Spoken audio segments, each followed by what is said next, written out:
The metallic doors of the Orbitus 9 diplomatic station slid open with a soft hiss. Asher Kendros straightened his Planetary Alliance uniform and took a deep breath.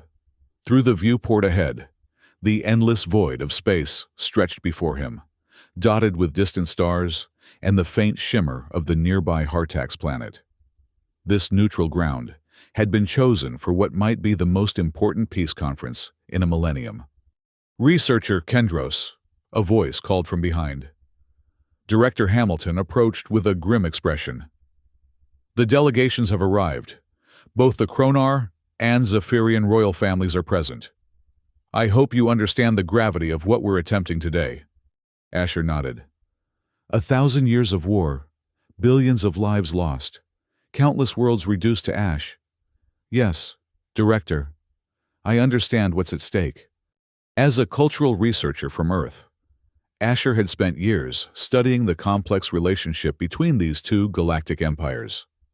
While humans had managed to maintain neutrality throughout the millennia of conflict, the Planetary Alliance had finally secured an opportunity to broker peace. A 3-day window before hostilities would resume, potentially more devastating than ever before. "Remember," Director Hamilton said, lowering his voice, "we are merely facilitators. Do not take sides. Do not make promises. The peace must come from them." The grand negotiation chamber gleamed with polished white metal. Floor-to-ceiling windows revealed the darkness of space, occasionally illuminated by distant explosions, reminders that despite this meeting, battles continued to rage across contested systems. Asher took his position at the central podium as the delegations entered from opposite sides of the chamber. The contrast between them was immediate and striking. The Kronar delegation marched in with military precision. Their bodies were massive, covered in battle armor that accentuated their broad shoulders and powerful builds. Most prominent were the ritual scars that adorned their faces and exposed skin, intricate patterns that told stories of battles won and honor earned. Ambassador Grimjaw led them, his face bearing more scars than any other, each one appearing like a badge of pride under the chamber's bright lights. From the opposite entrance, the Zephyrian delegation seemed to float in comparison. Their slender forms were draped in luminous fabrics that shimmered with bioluminescent patterns, changing colors with their emotions. Their most distinctive feature was the elegant horn-like protrusions that emerged from their temples, glowing with a soft blue light. Their eyes remained downcast or covered with translucent veils. Emperor Vorak himself led the procession, his ancient frame supported by 2 attendants, while High Priestess Seraphine walked beside him, her horn crests glowing with ceremonial intensity. Behind the Emperor walked 2 figures that caught Asher's attention, the princesses of the Zephyrian royal line. The elder, Princess Kira, maintained a regal posture, her bioluminescence pulsing with steady cyan waves. The younger, Princess Lysel, seemed less composed, her horn crests occasionally flashing with hints of red, a sign of emotional turmoil that Asher recognized from his studies. As both delegations took their positions on opposite sides of the chamber, the tension was palpable. 1,000 years of hatred concentrated in a single room. "Delegates of the Kronar and Zephyrian empires," Asher began, his voice steady despite his racing heart. "We gather today on neutral ground, under the protection of the Planetary Alliance, to discuss the possibility of ending a conflict that has raged for a millennium." Emperor Vorak's aged voice resonated through the chamber. "The Zephyrian Empire extends its formal greeting and acknowledges this opportunity for dialogue. We have brought our sacred artifacts and royal family members as a show of our commitment to these proceedings." Before Asher could respond, Ambassador Grimjaw stepped forward, his massive frame casting a shadow across the central table. "The Kronar hegemony acknowledges the gathering." His voice was deep and graveled. "But we come with terms, not pleasantries. The border systems of the Vexillian cluster must be returned to Kronar control. The mining rights to the Scarlet Nebula must be shared equally, and reparations must be paid for the destruction of our colony on Thrum 4. The demands hung in the air like a challenge. Asher could see the bioluminescent patterns of the Zephyrian delegation shift to angry reds and oranges. Princess Lysel's horn crests flared brightly before she composed herself. "Perhaps," Asher interjected smoothly, "before we discuss specific terms, we might benefit from understanding the fundamental concerns of both sides. 1,000 years is a long time to maintain conflict. There must be deep-rooted issues beyond territorial disputes." Emperor Vorak nodded slowly. "The human speaks wisely. Our histories are intertwined with blood and misunderstanding." He turned his veiled gaze toward Asher. "Cultural researcher Kendros, you have studied both our peoples. Perhaps you could serve as more than a facilitator. Perhaps you could be our interpreter, not of language, but of values." The suggestion was unexpected. Asher glanced at Director Hamilton, who looked alarmed by this deviation from protocol. "What exactly are you proposing, Emperor?" Asher asked carefully. 3 days, the Emperor replied. 3 days to immerse yourself in both our cultures, to seek the root of our conflict. If you can uncover what truly divides us, perhaps we can build a bridge across that chasm." Ambassador Grimjaw scoffed, the scars on his face contorting. "And why would we trust an outsider to understand what we ourselves have failed to reconcile for 1,000 years? Because," the Emperor said softly, "sometimes those closest to the problem cannot see its solution. Sometimes fresh eyes reveal what has been hidden in plain sight." Asher felt the weight of responsibility descending on his shoulders. This wasn't the diplomatic framework they had prepared for. This was something much more personal, much more dangerous. "If I accept this role," Asher said carefully, "I would need unfettered access to both delegations, to your cultural spaces, to your histories." "Granted," Emperor Vorak said immediately. All eyes turned to Ambassador Grimjaw, who hesitated before giving a curt nod. 3 days. No more. And if you fail, human, the war continues, and you will have wasted precious time that could have been spent in traditional negotiations. Director Hamilton approached Asher, whispering urgently, "This is not the plan. You're a researcher, not a miracle worker. You can't possibly hope to solve a 1,000-year conflict in 3 days." But Asher saw something in the Emperor's stance, in the tense posture of Princess Lysel, in the rigid formality of Ambassador Grimjaw, something that told him this might be their only chance. "I accept," Asher announced, his voice echoing through the chamber. 3 days to understand, 3 days to build a bridge, 3 days to end 1,000 years of bloodshed. As the delegates dispersed for the day, Asher caught Princess Lysel looking at him, her horn crests pulsing with a curious mix of colors, hope tinged with skepticism. Then she quickly lowered her gaze and followed her father from the chamber. Ambassador Grimjaw approached Asher as the room emptied. "You have made a bold commitment, human. I hope your courage matches your ambition." He leaned closer, his voice dropping to a whisper. "Meet me in the Inferno Hall at dawn tomorrow. If you truly wish to understand the Kronar, you must begin with our scars." With that enigmatic invitation, the first day of negotiations concluded, leaving Asher to wonder if he had just made the greatest mistake of his career, or taken the first step toward galactic peace. The Inferno Hall, as the Kronar called it, was actually a high-gravity training facility aboard the Orbitus 9 station. When Asher arrived at dawn, the chamber was bathed in red light, the atmosphere thick and heavy. The increased gravity made each step an effort, causing Asher to move with deliberate care.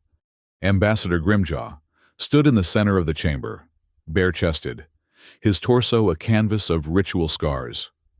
Beside him stood another Kronar warrior, General Bloodmark, the military commander of the delegation. Both men were engaged in combat drills that seemed impossibly fast, despite the crushing gravity. "The human arrives," Grimjaw announced, not breaking his rhythm. "Come, watch what makes us Kronar." Asher moved to the edge of the training area, noting how the red light emphasized the raised patterns of the warrior's scars. As he watched, two younger Kronar warriors entered the chamber, each carrying ceremonial blades. "You are fortunate, Researcher Kendros," General Bloodmark said, his voice even deeper than Grimjaw's. "Today, you will witness the ritual of glory marking. These warriors have earned their first honor scars in the defense of our outer colonies." The ritual that followed was both beautiful and disturbing. The young warriors knelt as Elder Kronar used the ceremonial blades to carve precise patterns into their faces, starting at the temple and curving down to the jawline.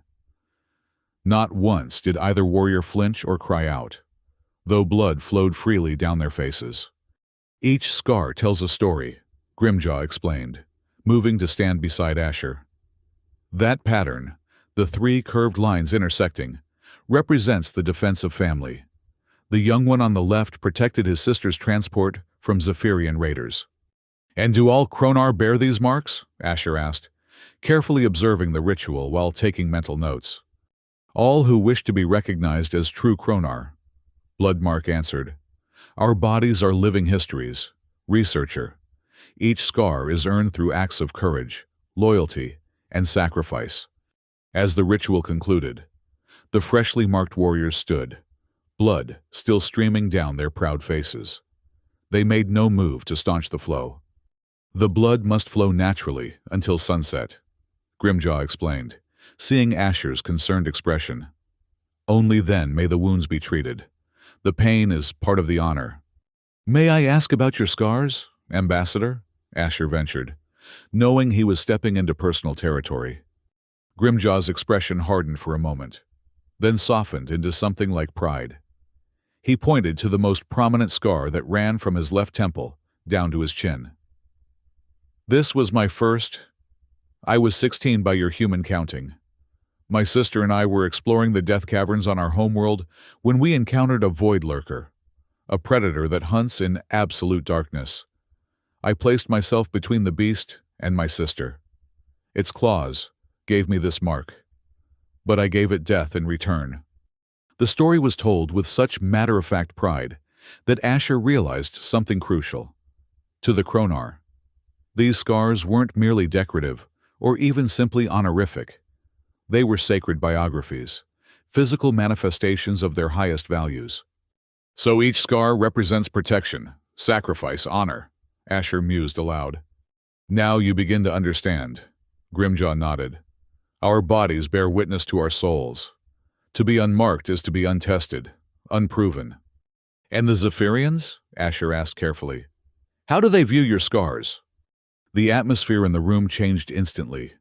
The red light seemed to intensify as Grimjaw's expression darkened. "They call us mutilated," he spat. "They avert their precious eyes from our honored marks, claiming our sacred scars offend their sensibilities. They see only barbarism in our highest virtue." General Bloodmark approached, his massive form casting a shadow over Asher. "They hide behind their veils and luminescence, thinking themselves pure and untouched. They know nothing of true sacrifice, of the honor of bearing pain for those you protect." Asher nodded thoughtfully, beginning to see the outlines of the cultural chasm. "Thank you for sharing this with me, Ambassador, General. This helps me understand the Kronar perspective." As Asher turned to leave, Grimjaw called after him. "Remember, human, we do not expect you to wear our scars to understand us, but neither will we trust anyone who cannot see the beauty in our pain." The warning was clear. Cultural sensitivity would not be enough. True understanding would require Asher to see beyond his own values, to recognize worth in traditions that might seem alien or even disturbing to an outsider. His next challenge would be even more delicate, gaining insight into the equally complex world of the Zephyrians.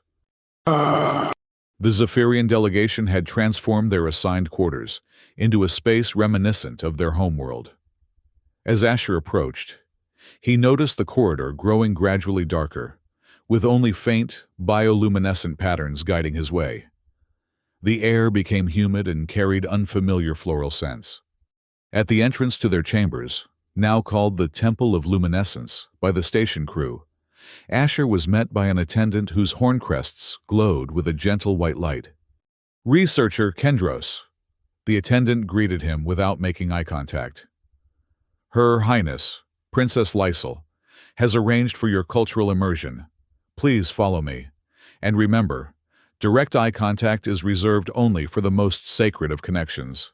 Keep your gaze lowered in respect." Asher followed the attendant into the temple-like space.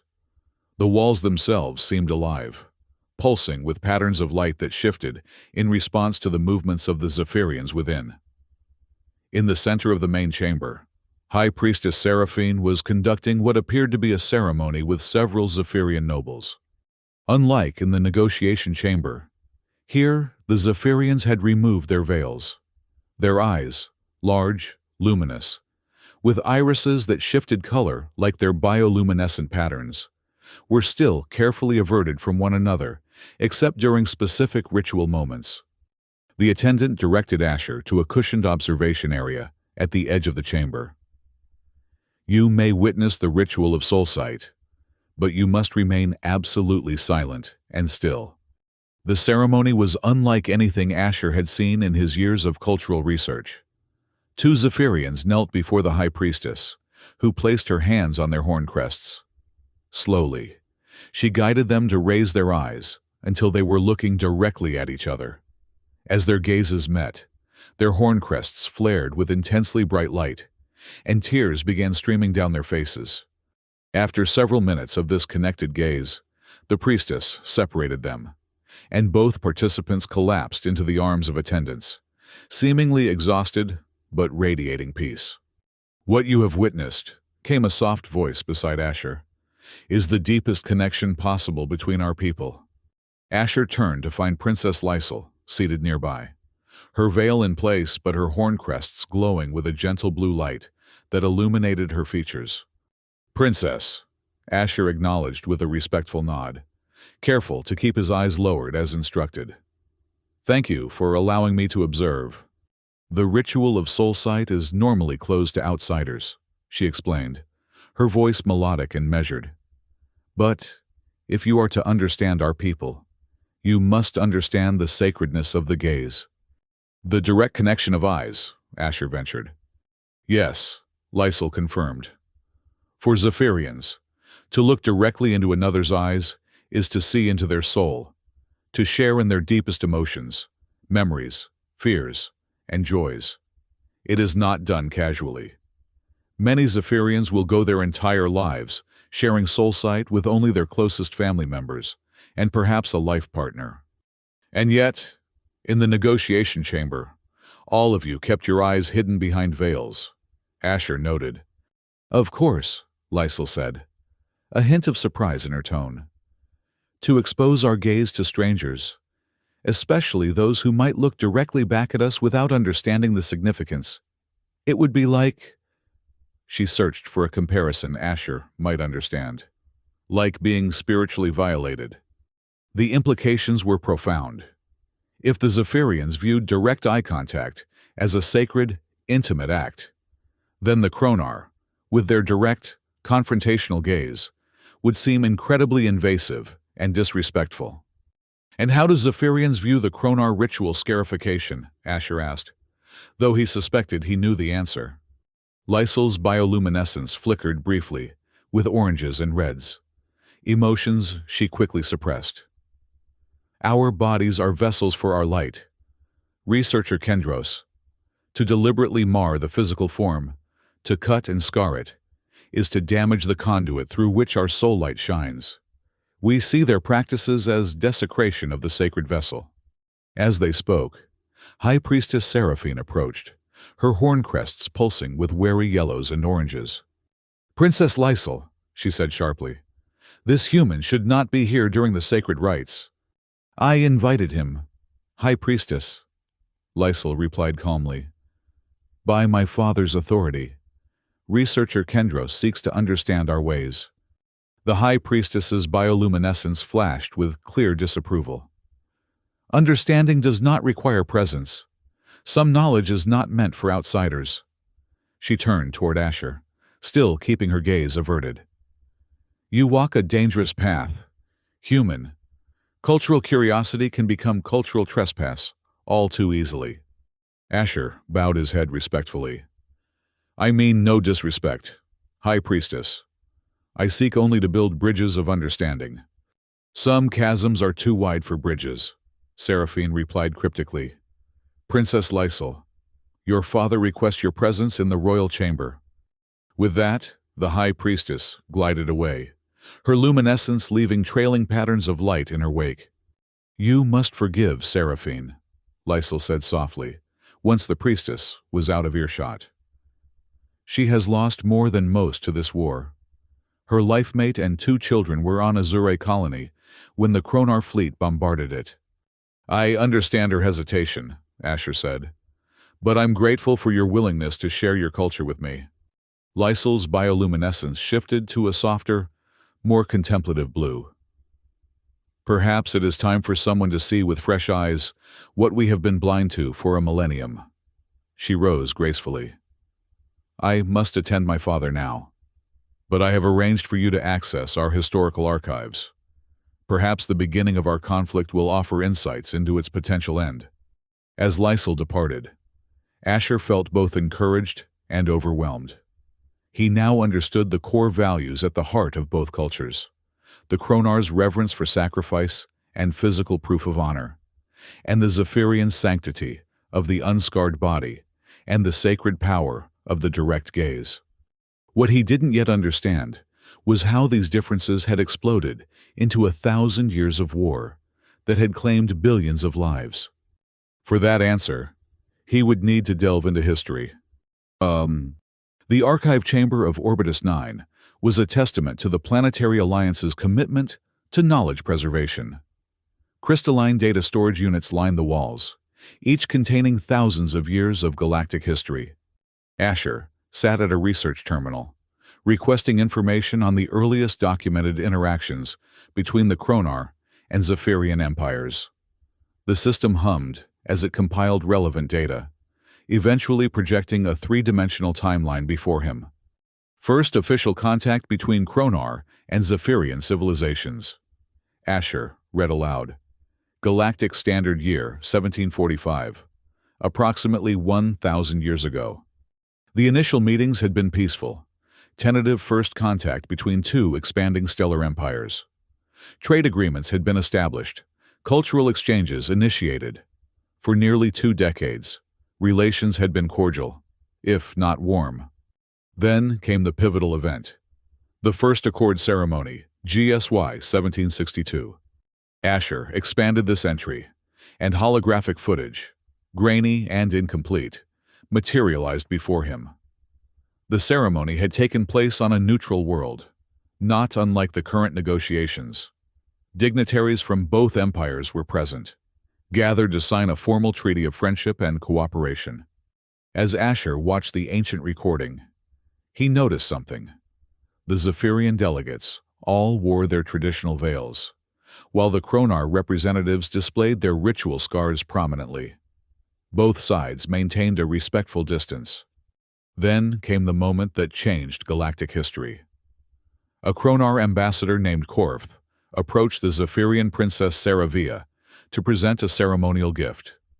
As he did so, he looked directly into her eyes, a sign of respect in Kronar culture, but a profound violation in Zephyrian tradition.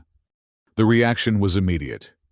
The Zephyrian delegation erupted in outrage. The princess collapsed, her horn crests flashing with distress signals. Guards moved to separate the delegations. Simultaneously, in another part of the ceremony, the Zephyrian Crown Prince Luminar was presenting a gift to the Kronar delegation. When a Kronar warrior proudly displayed a fresh ritual scar earned in preparation for the ceremony, the prince visibly recoiled in disgust. The Kronar delegation interpreted this as a grave insult to their sacred traditions. Within moments, Both sides were withdrawing from the ceremony. Formal protests were being lodged, and the carefully crafted accord was left unsigned. Asher fast-forwarded through subsequent events, diplomatic missions that failed, misunderstandings that escalated, minor border disputes that grew into armed conflicts, until finally, full-scale war erupted between the two empires. It wasn't about territory or resources at all, Asher murmured to himself. It was about scars and gazes, cultural symbols that each side held sacred, but that repulsed the other. He spent hours diving deeper into the historical records, tracking how the initial cultural misunderstanding had morphed into religious justification for conflict, then into generational hatred, until the original cause was almost forgotten beneath layers of grievance and vengeance. By the time Asher emerged from the archives, his mind was racing with insights. The war had begun because neither side could see the sacred in the other's differences. The Kronar could not understand how their direct gaze, meant as respect, could be seen as violation. The Zephyrians could not comprehend how deliberate scarification, which they viewed as desecration, could be a holy act of remembrance and honor, for peace to be possible. Asher realized he would need to help each side see that the very things they found most offensive about the other were, in fact, expressions of the same core values they themselves held dear: respect, courage, sacrifice, and spiritual integrity. But how to demonstrate this to peoples locked in a millennium of mutual revulsion? Asher needed more than intellectual understanding. He needed to create experiences that would break through entrenched perceptions. With the second day of his mission half over, he formulated a daring plan. Ambassador Grimjaw was skeptical when Asher requested a private meeting that evening. "I have shared our sacred rituals with you, human. What more could you require?" "A story," Asher replied simply. "I wish to hear the story of your first scar, not just the facts, but the emotion, the meaning." Grimjaw's eyes narrowed. "And why would this help your mission?" "Because I believe the key to peace lies not in treaty language or border agreements, but in genuine understanding between your peoples." After a moment's consideration, Grimjaw agreed. What Asher hadn't told him was that he had made a similar request to Princess Lysel, asking her to observe the conversation from an adjacent chamber, through a one-way viewing panel. The princess had agreed, curious about Asher's methods. When Grimjaw arrived at the small meeting room Asher had arranged, he found a simple setting: 2 chairs, low lighting, and a small ceremonial brazier burning between them, a Kronar tradition signifying truth-speaking. "Speak your questions, researcher," Grimjaw said as he took his seat. "Tell me about the day you received your first scar," Asher said softly. "Not as Ambassador Grimjaw, but as the 16-year-old boy you were then." Something shifted in the ambassador's demeanor. The diplomatic facade fell away, revealing a more vulnerable aspect of the hardened warrior. "My sister, Kayla, was only 12, he began, his voice taking on a rhythmic quality that suggested he was slipping into a traditional Kronar storytelling mode. "She had been ill, confined to our family dwelling for months. When she finally regained her strength, I promised to take her to see the luminous crystals in the Death Caverns." As Grimjaw spoke, Asher was acutely aware of Princess Lysel observing from the next room. "Our parents warned us not to venture too deep, but Kayla was so enchanted by the crystals that we kept going, following their glow into chambers no one had mapped. That's when we heard it, the clicking sound of a void lurker's mandibles." Grimjaw's hand unconsciously rose to trace the prominent scar on his face. "In the darkness, I could barely see the creature, just multiple gleaming eyes and the shimmer of its claws. It went for Kayla first. I didn't think, didn't hesitate. I threw myself between them." His voice grew hoarse with emotion. "The pain was clarifying. Its claw opened my face from temple to chin. But in that moment of pain, I found perfect clarity. I understood what it meant to be Kronar, to place the safety of those you love above your own body, your own life. How did you survive? Asher asked gently. I fought with everything I had. When my blade broke against its carapace, I used the shattered remnant to stab through its eye. When that failed, I used my bare hands to tear at its breathing slits. Grimjaw's eyes glowed with the memory. I don't remember how we escaped the caverns. I woke 3 days later, my face sealed but deliberately left scarred by our healers. My father wept when he placed his hand upon my scar. Now, he told me, you carry your courage where all can see it. The room fell silent when Grimjaw finished his tale. In that silence, Asher could almost feel the shift in perception happening behind the viewing panel. Thank you for sharing this, Ambassador, Asher said finally. May I ask one more question? Grimjaw nodded. When a Kronar looks directly into the eyes of another, friend or stranger, what does that signify in your culture? It is the most basic form of respect, Grimjaw replied without hesitation. To look away from another's face, to avoid their gaze, is to suggest they are unworthy of acknowledgement. We look directly at those we honor. Asher nodded, having confirmed what he suspected. And if someone recoils from your scars? Grimjaw's expression hardened. They reject our sacrifice. They deny the honor in our pain.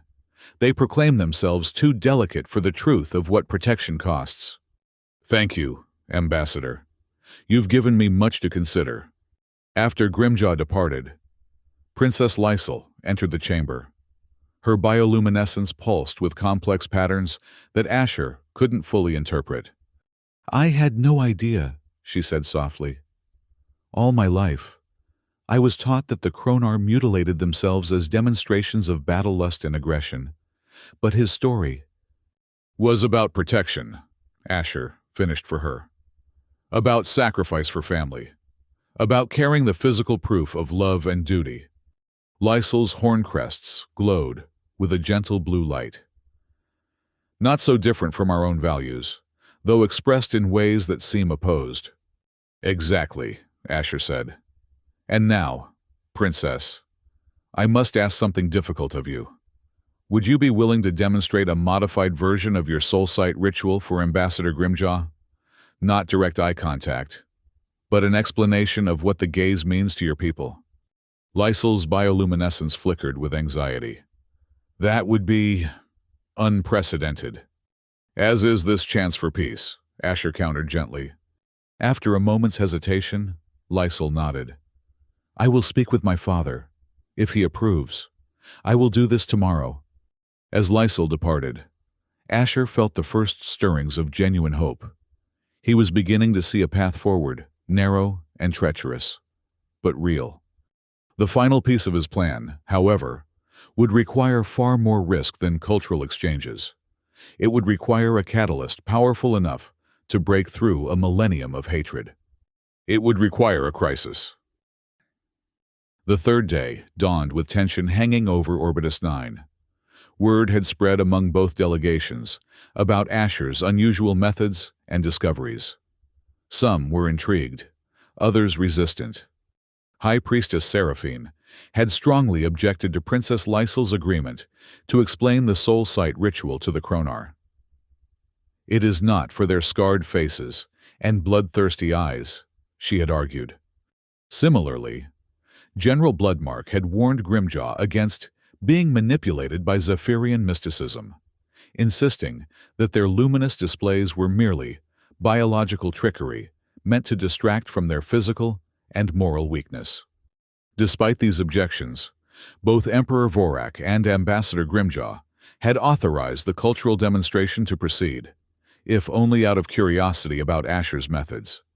But before that scheduled exchange, Asher had arranged to meet both delegations separately in the station's void corridor, a maintenance tunnel that ran along the outer hull of the station, offering spectacular views of space through reinforced transparency panels. What neither delegation knew was that Asher had collaborated with a small team of trusted Planetary Alliance security officers to stage a dramatic scenario. The Kronar delegation arrived first, led by Grimjaw and Bloodmark. As they waited for Asher to arrive, the ambassador paced impatiently. "This human tests my patience," Grimjaw muttered. 3 days nearly gone, and what has he accomplished? Stories and observations while war continues to rage across our systems. Perhaps that was the Zephyrians' plan all along, Bloodmark suggested. To delay meaningful negotiation with this cultural diversion. Before Grimjaw could respond, the doors at the far end of the corridor opened, and the Zephyrian delegation entered, Emperor Vorak, supported by attendants. With Princesses Lysel and Kira and High Priestess Seraphine close behind. The two groups stopped, staring at each other across the length of the corridor. "What is the meaning of this?" Seraphine demanded, her horn crests flashing with alarmed reds and oranges. "We were to meet with researcher Kendros alone." "As were we," Grimjaw growled, his hand instinctively moving to the ceremonial blade at his belt. The atmosphere grew tense as both delegations suspected a trap. Just as accusations began to fly, the corridor's emergency lights activated, bathing the space in pulsing red illumination. From an access panel in the ceiling, a masked figure dropped down between the delegations.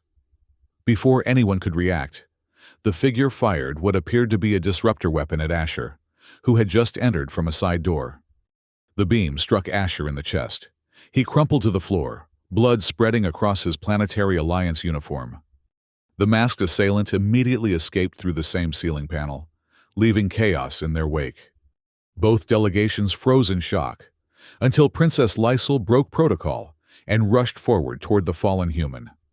"He's still alive!" she called out, her horn crests pulsing with urgent blues and whites.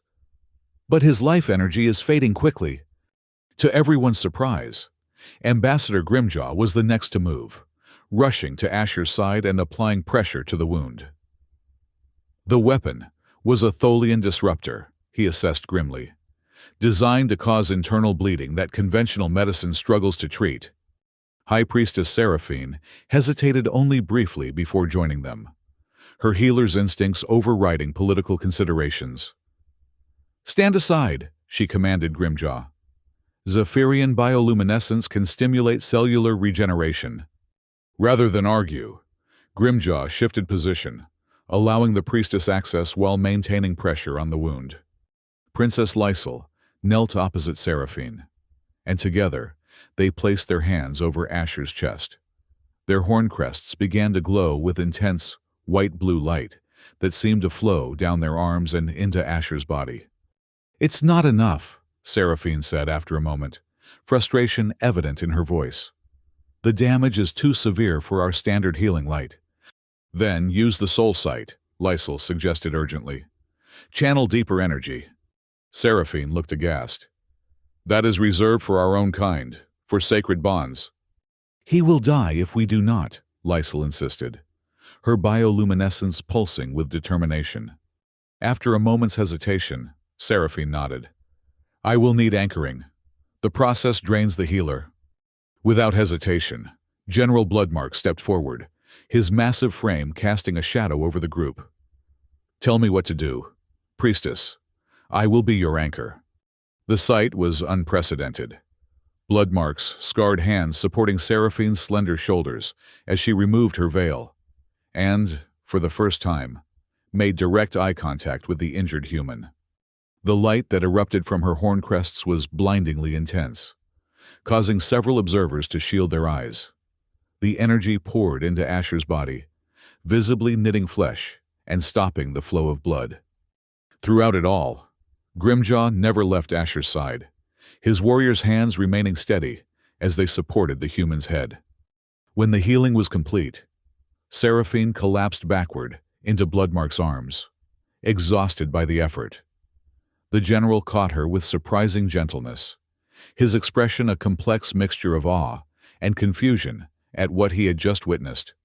Asher's eyes fluttered open to find Princess Lysel leaning over him, her unveiled eyes meeting his directly for the first time, an intimacy that caused gasps among the Zephyrian attendants. "Did it work?" Asher whispered weakly. The assassination attempt? Lysol replied softly, so that only he could hear. Yes, though I suspect there was never any real danger. Asher's lips curved in the ghost of a smile. Sometimes the body must be shocked for the heart to remember its purpose. As both delegations helped Asher to the medical bay, something fundamental had shifted in their dynamics. They had worked together instinctively to save a life. Kronar's strength and decisiveness, alongside Zephyrian healing and empathy. For perhaps the first time in a millennium, they had seen value in each other's differences.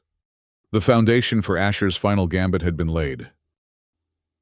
The emergency medical bay of Orbitus 9 had become an unlikely gathering place. Both delegations had insisted on remaining until Asher was fully recovered, a process accelerated by the combination of Zephyrian healing energies and Kronar battlefield medicine. As Asher sat up on the medical bed, now wearing a fresh uniform, he observed the changed atmosphere in the room. Emperor Vorak was engaged in quiet conversation with Ambassador Grimjaw. Princess Kira was asking General Bloodmark about the significance of a particular pattern of scars on his forearm. High Priestess Seraphine and Princess Lysol stood nearby, their horn crests glowing with subdued but hopeful colors. Director Hamilton entered, his expression a mixture of relief and exasperation. Researcher Kendros, I've just reviewed the security footage of the incident. That was an extremely reckless plan. But an effective one, Asher replied calmly. You risked your life on a cultural hypothesis, Hamilton hissed. The Planetary Alliance does not condone such methods. With respect, Director, Asher said, conventional diplomacy has failed for 1,000 years. Unconventional problems require unconventional solutions. Before Hamilton could respond, Emperor Vorak approached. Your subordinate speaks wisely, Director. In a single moment of crisis, we learned more about each other than in centuries of formal communication. Ambassador Grimjaw nodded in agreement. The Zephyrians fight with light instead of blades, but they fight nonetheless. There is honor in that. High Priestess Seraphine's horn crests pulsed with surprise at this acknowledgement. And the Kronar's readiness to sacrifice for others, even those not of their kind, reveals a depth of spirit I had not perceived beneath their scars. Asher seized the moment. I believe we're ready for the final negotiation session, but not in the formal chamber. Here, in this room where lives were saved rather than taken. There were nods of agreement from both delegations. Director Hamilton, recognizing he was outnumbered, reluctantly consented. The medical bay was quickly rearranged. The central bed was removed, and chairs were arranged in a circle, not with opposing sides, but interspersed so that Kronar and Zephyrian representatives sat alternately around the circle. Asher took his position and began.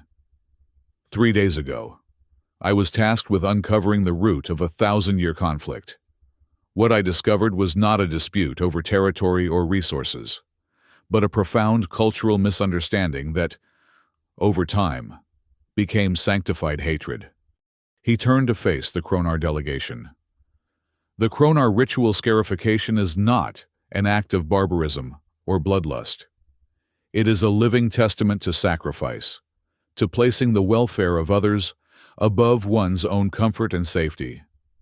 Each scar tells a story of protection, of duty fulfilled, of honor earned through service. Then, addressing the Zephyrians.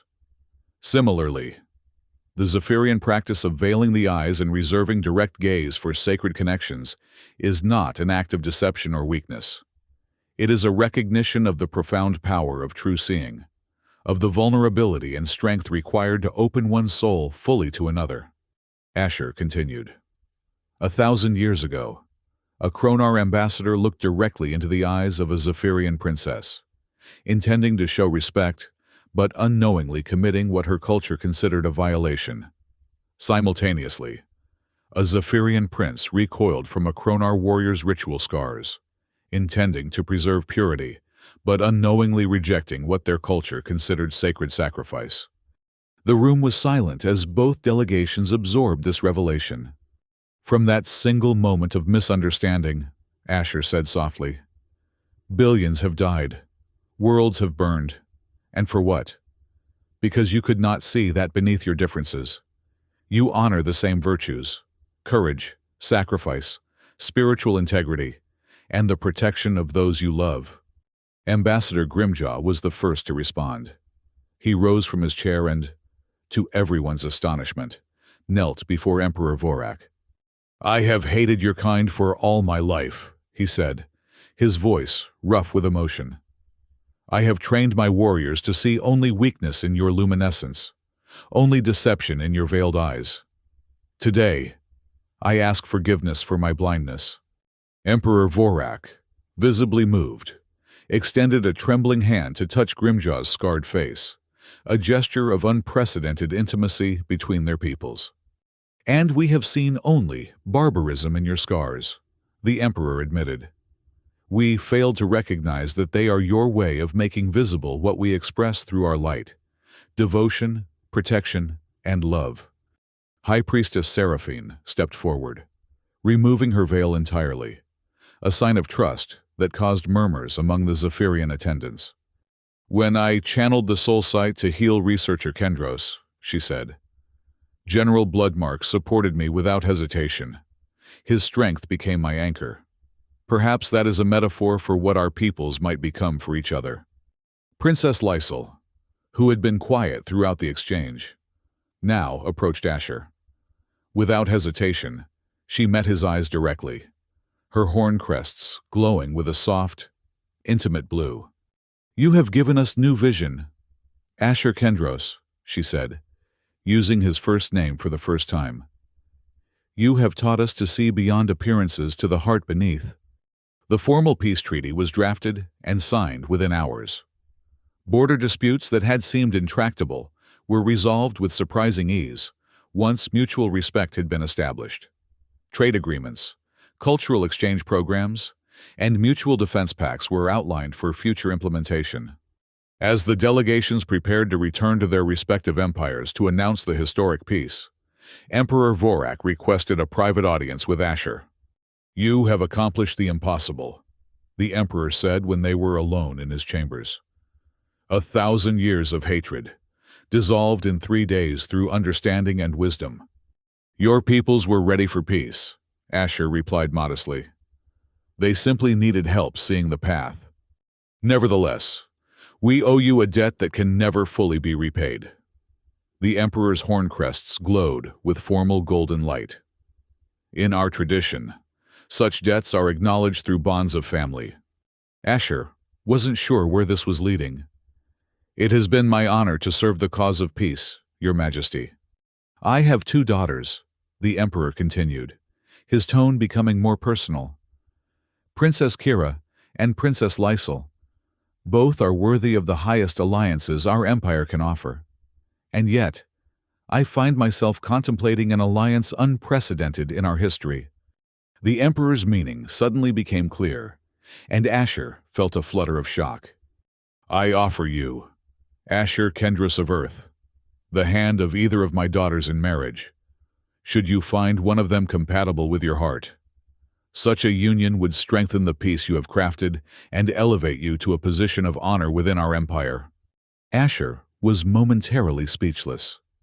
While he had developed undeniable feelings for Princess Lysel during their interactions, he had never imagined that such a relationship could be officially sanctioned, much less encouraged by the Emperor himself. "This is a tremendous honor, Your Majesty," Asher finally managed, "and an unexpected one. Consider it carefully," the Emperor advised. "Such a decision should not be made hastily, even by one who has proven himself as decisive as you." As Asher left the Emperor's chambers, his mind was a whirlwind of thoughts. The diplomatic mission had been successful, beyond anyone's expectations. But now, he faced a personal decision of galactic proportions. 3 months later, Orbitus 9 was transformed for a celebration unprecedented in galactic history. The once neutral station had been adorned with both Kronar ceremonial standards and Zephyrian bioluminescent artworks, creating a breathtaking fusion of both cultures. In the central chamber, representatives from dozens of worlds gathered to witness not one, but two historic unions. Princess Lysel, radiant in ceremonial robes that enhanced her natural bioluminescence, stood beside Asher Kendros, who wore a formal Planetary Alliance uniform modified with elements of Zephyrian design. Beside them stood Princess Kira and, to the surprise of many, General Bloodmark.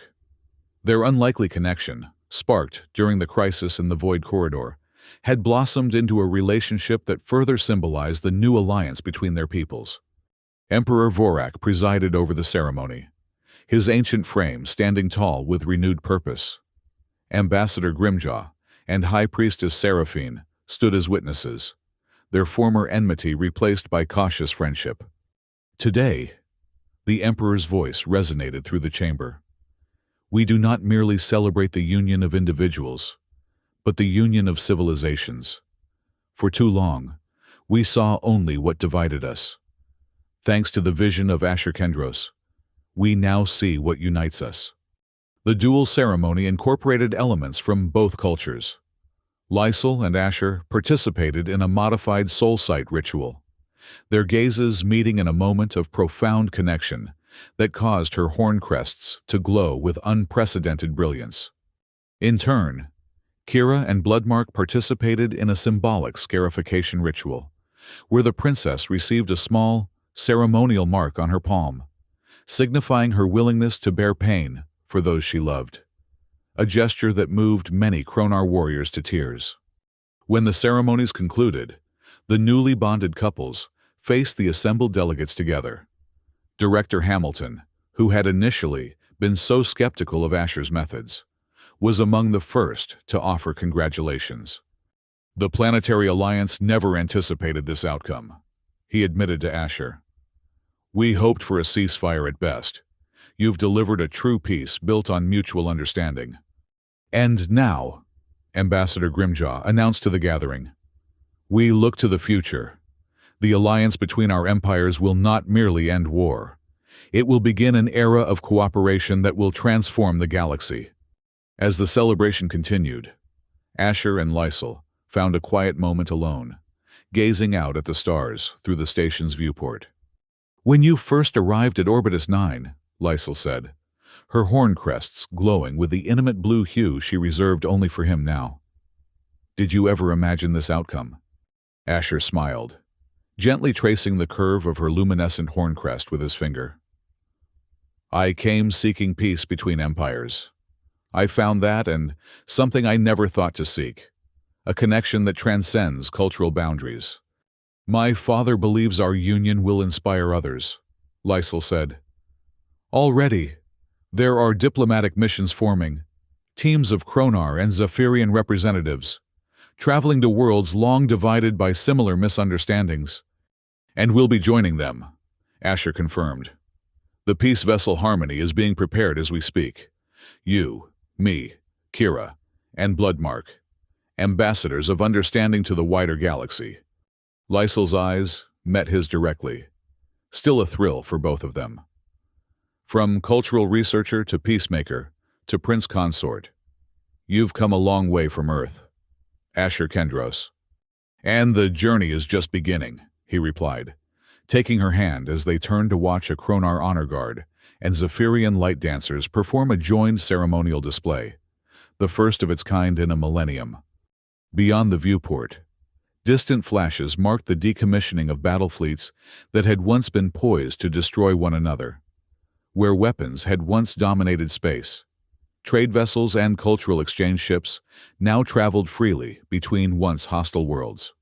1,000 years of war ended because one human had helped two civilizations see beyond their differences to the shared values beneath. 3 months later, the peace vessel Harmony departed from Orbitus 9, carrying its unique crew into the depths of space. Asher stood on the bridge beside Lysel, watching as they approached the quantum slipstream that would carry them to distant worlds in need of similar understanding.